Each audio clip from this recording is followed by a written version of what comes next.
I'm Chase Darnell, and for the past 8 years I've been chasing experiences on the water here in the beautiful Cayman Islands.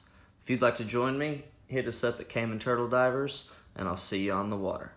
Guys out here filming, this next video is going to be just about kind of where we free dive, and these spots definitely aren't just for free divers, alright. It's a lot of the same spots that I bring families out on charters to go snorkeling, just enjoy the water. So yeah, we'll be hitting the sandbar. I've got the drone up in the air right now, just following the boat around. A beautiful Saturday sunny day here in Grand Cayman.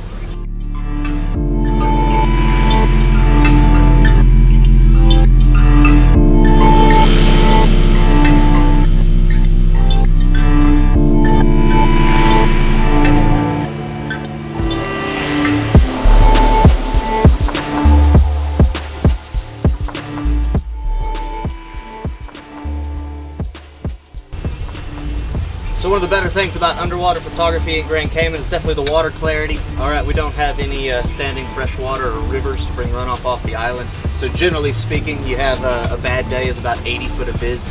Especially out here in the North Sound, once you get out close to the Barrier Reef, which is where the Stingrays are, and the coral gardens, alright, it's generally very, very clear.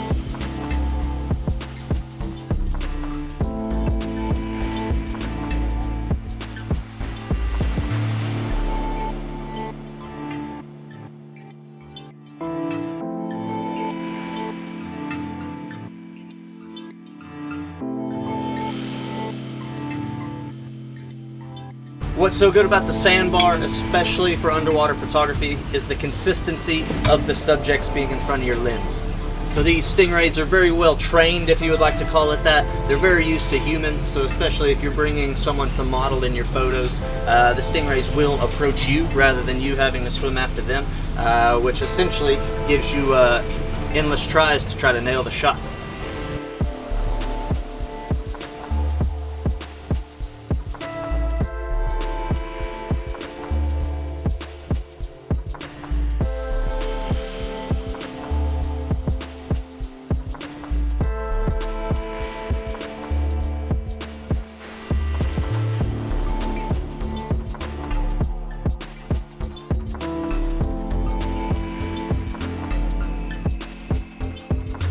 Same with the coral gardens, has a huge abundance of fish, like blue tang, sergeant majors, little snappers, as well as some big southern Atlantic stingrays cruising around as well. You get a bit more depth here, saying about 8 to 10 feet, so it's a great place to do no fin diving, kind of have the human element of maybe someone walking across the sand, but then you're surrounded by fish and marine life as well.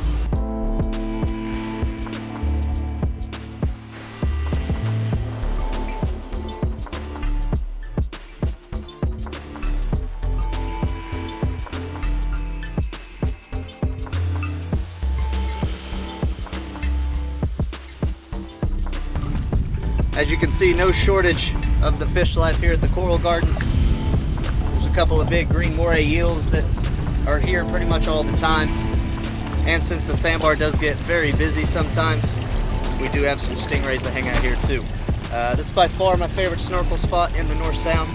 Great for kids, people that aren't too comfortable in the water. We can anchor the boat up right here by the coral heads, so you don't have to go very far at all. Chew!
next spot that most people would call a jungle gym for freedivers is definitely the ex-USS Kittiwake.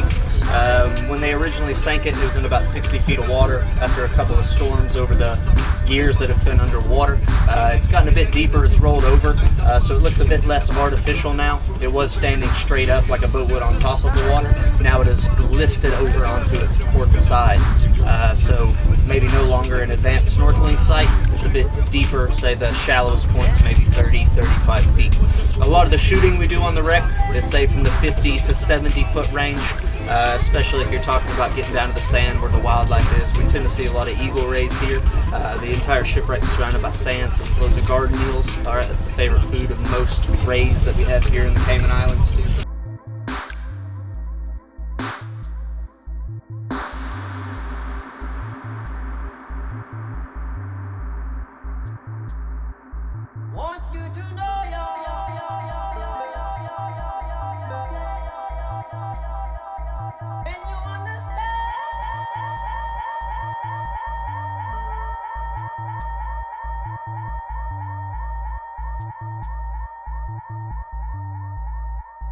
The biggest trick with the wreck, especially when you're trying to capture photos, is trying to find it when it's not busy. There's 5, maybe 6 mooring balls that companies can use to dive this wreck. So if you have 10 plus divers from each boat all inside this thing, it looks a bit like a hot tub bubbling up.